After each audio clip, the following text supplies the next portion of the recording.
So today I'll be showing you how to fix OBS widescreen on Windows 11. So let's see the problem. When you open OBS Studio,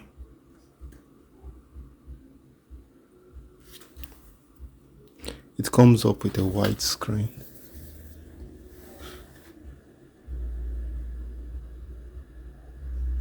So let's fix that. First, we go to settings.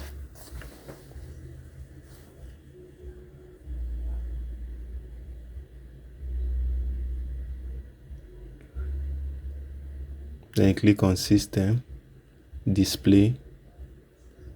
Then you scroll down, you'll find Graphics.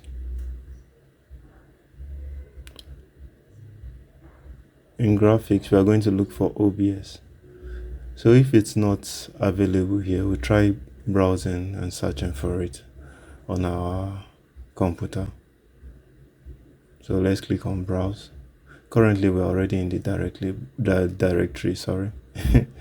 So let's go to this PC. Let's follow it step by step.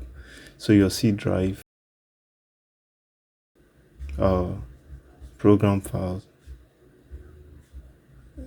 So in the program file, you're going to see OBS. That's where it's usually installed. So you open the bin, the dist.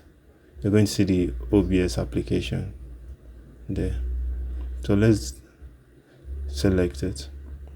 So it's now available for us to change. So you click on Options, then you click on Power Saving, and you save.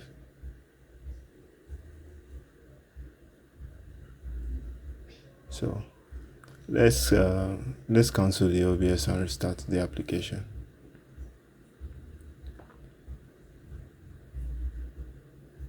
So this reopen OBS, and now it's fixed. So that's how to fix the problem.